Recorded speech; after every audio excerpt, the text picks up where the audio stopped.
They called us the perfect couple. Picture-perfect house, Labradors, vacations, matching smiles for Instagram. But I was dying inside. So, I asked my husband for an open marriage. I told myself it was about growth. Truth? I was bored. I wanted more freedom, more passion, more attention.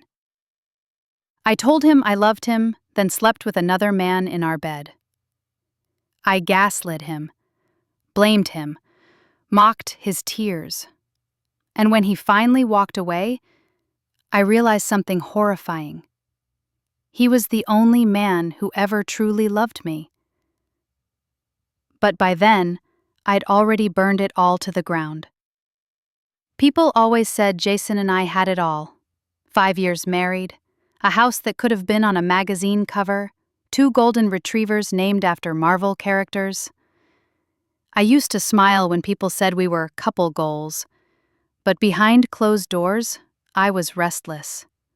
Not unhappy, just unfulfilled. Like I was meant for more than homemade lasagna and Tuesday night Netflix. That night, I cooked his favorite: grilled salmon, roasted garlic asparagus, even opened the Pinot he always picked. He smiled when he came home, kissed me on the cheek, told me I looked beautiful. And still, it felt empty. We sat down. He was scrolling through his phone, reading stocks or sports or whatever men pretend matters. I was staring at my plate, bored out of my skull. And that's when I said it. What if we tried an open marriage? He froze mid-scroll, blinked. I kept my voice soft, even, practiced. He laughed, nervous. What? You serious? I smiled. That sweet, non-threatening smile that always softened him. Jason, be honest. Haven't we been stuck in a rut? He said nothing, but his silence screamed confusion. I mean, we barely have sex anymore. You don't even touch me unless I initiate it. I feel like I'm fading in this house. He looked down. Guilty. Perfect. I knew I had him. So I leaned harder. I'm not saying I want someone else instead of you. I'm saying I want both of us to be free, to grow, together. I used words like evolve, liberate, intimacy redefined, stuff I read in Reddit forums filled with bored wives just like me. It's not cheating, I said. Not if we're honest. He stared at me, heartbroken already, though he didn't know how deep the knife would go. And when he finally said, if this is what you need, I knew I had won. He tried to talk the next morning, softly, gently, his way. Madeline, I want us to be happy, but can we slow down? Maybe talk to someone before we rush into... I cut him off. Why do you need to control this? His mouth opened, closed. This is what I need, Jason. You either support me or you don't. He hesitated. I weaponized it. I would have supported you. I always have. But now that it's about my needs, suddenly you're uncomfortable? I'm not. You are, I snapped. And honestly, it's selfish. He flinched. I almost smiled. I knew how to get what I wanted. I'd always known. People called me persuasive. I called it survival. He suggested therapy. I scoffed. I trust you. Why don't you trust me? His face fell. Again. One more blow landed. He apologized.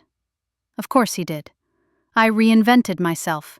New wardrobe, low-cut blouses, tighter jeans, lip plumper, Brazilian waxes, Pilates 3 days a week, spinning on Sundays. I told Jason it was for self-love. He bought it. He didn't know the real reason. Eric from work. Eric with the voice like whiskey and hands that didn't ask permission. The second I felt his gaze linger on my hips in the break room, I knew. I'd already decided I was going to let him touch me. I was just waiting for the right lie. I stayed out late. I told Jason it was a team dinner. Sometimes I even posted fake pics to back it up. Selfies and Uber rides I never took. When I came home at 1 a.m., Jason would be awake, sitting on the couch.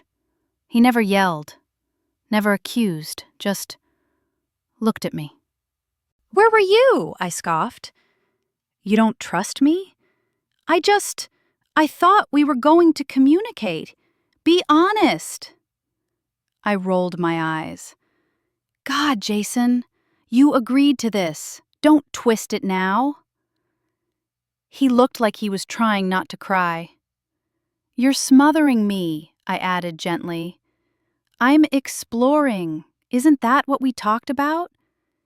He nodded, because he always did, and with every nod, I loved him less. Eric and I met at a hotel the first time, cheap place off the interstate. The sheets smelled like bleach and regret. He kissed me like I was a secret, not a responsibility. It was messy, fast, frantic. I didn't even feel guilty afterward. I felt alive. I texted Jason afterward. "Love you. See you soon." He replied, "Glad you're having fun. Be safe." God, he was pathetic. It was bound to happen. You can't keep secrets forever. But I had gotten cocky, careless. I left my phone on the kitchen counter while I was in the shower. Jason had never gone through my stuff before, never even asked for my passcode. But that night, he did. I came out wrapped in a towel, hair dripping, and found him sitting at the edge of the bed, my phone in his lap, screen still glowing. He didn't say a word. "What?" I asked, voice flat. He looked up, eyes hollow. "Eric?" I didn't answer. No point pretending. His voice cracked. "You said it was about growth. You said it wasn't about someone else." I stayed calm, controlled. "I never said I wasn't going to meet someone. You agreed to this." "You're sleeping with him." I shrugged. "So?" "You're in love with him." I tilted my head, smirking. "He makes me feel like a goddess, something you haven't done in years." He looked like I'd kicked him in the stomach. "Then why are you still here?" he whispered. "Because I can have both," I snapped. "Why should I have to choose between safety and passion?" That broke something in him. He stood up, walked into the hallway, hand over his mouth like he might throw up. Later, I heard him crying on the phone with someone. I leaned against the door and listened. "She lied to me," he said, voice shaking. "She twisted everything. I thought I was doing the right thing." I barged in. "Are you seriously making me out to be the villain right now?" He hung up immediately. "You're turning people against me," I spat. "Do you want our entire friend group to hate me?" I needed someone to talk to. "No, you needed someone to feel sorry for you." He opened his mouth to argue, but I beat him to it. "God, Jason, you're pathetic." He slept in the guest room that night. I laughed behind the locked door. After that, I stopped hiding Eric. Why bother? Jason had already seen the texts, heard the sobs, watched me lie and manipulate without blinking. What was left to protect? So I started bringing Eric over when I knew Jason was working late. We'd sneak around like teenagers. The thrill was electric. We made love in the kitchen once, right where I used to cook dinner for Jason. The irony wasn't lost on me. At first, I felt a flicker of guilt, but I silenced it with affirmations. I'm finding myself. I deserve this. Jason had his chance. He grew quieter, softer. I expected him to scream, to rage, to hit something. But Jason, he just disappeared emotionally. He stopped asking questions, stopped checking up on me. He even started going out himself. Gym, therapy, long walks. I mocked him for it. Oh, look, Jason's suddenly into self-care. Cute. He didn't respond. Eric noticed too. Your husband always this weak? I smirked. He just got used to depending on me. It's kind of sad. But something about the way Eric said it stuck with me. Weak. As if Jason's pain made him less of a man. I didn't realize then that strength isn't always loud. Sometimes, it's the silence before the storm. Jason had gone out of town for a weekend. Business trip. He left Friday morning. Eric came over that night. We drank, laughed, tore each other's clothes off like we hadn't touched in months. It was reckless, raw. We collapsed in Jason's bed. I didn't even bother changing the sheets. Around midnight, I heard the door open downstairs. At first, I thought I imagined it, but then came the unmistakable sound of the alarm being turned off. Footsteps. Jason? I whispered to myself. I leapt out of bed, but it was too late. He stood in the doorway, suitcase in hand, jaw clenched so tight I thought his teeth might crack. Eric pulled the blanket over himself. Coward. I didn't scream. I didn't even flinch. I stood there, bare, defiant. You weren't supposed to be home yet, I said coldly. Jason didn't move, just stared. The kind of stare that makes your skin crawl, because it isn't angry, it's done. This is your fault, I said quietly. You pushed me away. Still, he said nothing. He looked at Eric, then at me, and for the first time I saw it. The death of love in someone's eyes. He left the room, grabbed his bag, walked out. I didn't chase him, not that night, but something in me shifted. Not guilt, not yet, just fear, real fear, because for the first time I realized I may have won every battle, but I was about to lose the war. The envelope was thick, crisp, and deliberate. It came 2 weeks after the night he caught us. I found it on the kitchen counter, sitting beside my morning smoothie like a bomb in plain sight. My name, in his handwriting, that familiar, calm cursive that used to write me love notes and grocery lists. Inside, divorce papers. No dramatic note, no final plea, just a clean, cold, legal boundary. I laughed, at first, a dry, bitter laugh that filled the empty kitchen. So this was it? After everything we'd been through, he wanted to quit? I called him, no answer. I sent a voice message. Really, Jason? This is how you handle things now? You don't even have the decency to talk to me face to face? No reply. So I did what I always did. I turned it around. I posted vague Instagram stories. When men can't handle a strong woman's growth, deuces, I cried to mutual friends. He's abandoning me just because I wanted to explore. Isn't marriage supposed to evolve? Some people bought it. Most didn't. Because Jason, for all his quietness, was universally loved, respected. The narrative I tried to spin, it unraveled faster than I expected. The therapist I finally called said something that rattled me. You didn't just break the rules, you rewrote them to serve yourself, then blamed him when he stopped playing. I never went back. Eric got distant after that. He stopped texting first, canceled plans, started making excuses. Busy with work, family stuff, just need space. The truth? He was done. I had burned down a marriage for him, and now he was bored. I sent him a long, tearful message one night, begging him to just talk. He sent back a thumbs up. Thumbs up. I screamed. I threw my phone across the room, cried so hard I thought I might throw up. Jason wasn't home to hear it. Jason didn't care anymore. Even the friends who used to cheer me on went silent. One of them, Kara, blocked me after I asked if she could talk to Jason for me. "You cheated," she messaged before disappearing. "You don't get sympathy now." At work, I was distracted, erratic. I missed meetings, lost clients. My boss called me in and said, gently, "You might want to consider some time off." What I wanted was a rewind button. Instead, I sat in my car for 40 minutes after that meeting, staring at nothing, wondering how the hell I'd gone from perfect wife to desperate wreckage in under 3 months. I had to try one last time.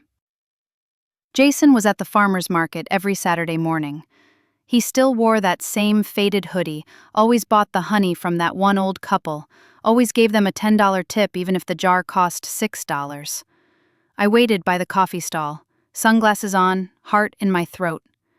He looked happy, lighter, like someone had removed invisible chains from his shoulders. Then I saw her. The woman. Tall, natural curls, wearing one of those effortless linen dresses that made her look like peace incarnate. She laughed, loud and carefree, and Jason tilted his head toward her like he used to do with me. I froze, then moved. "Jason?" I called. He turned, saw me. His smile faded instantly. Not from hate, from exhaustion. "Can we talk?" He didn't answer. She gently touched his arm. "Is that a good idea?" she asked. "I'm not talking to you," I snapped. She didn't even blink. "You are now." Jason stepped forward, placing himself between us, protective, confident. "Madeline," he said quietly, "we've said everything there is to say." "No, we haven't," I begged. "You haven't even heard my side." He shook his head. "Your side is the only one you ever cared about." I turned to her, desperate. "You think you know him? We have history, years. You're just the rebound." She smiled. Calm, pitying, deadly. "No, Madeline. I'm the reward for everything you taught him not to tolerate." That hit like a punch to the chest. Jason didn't gloat. He just looked at me the way a stranger might glance at a broken display case. Briefly, then away. They turned and walked off. I stood there, alone, humiliated. And for the first time, the pain wasn't anger, it was mourning. Because I wasn't watching him move on. I was watching him heal, without me. I tried not to look at their photos, but I did. Every night. She was all over his socials now, the woman with the eyes that smiled before her lips did. They went hiking together, brunch, even yoga, things I used to mock Jason for trying with me.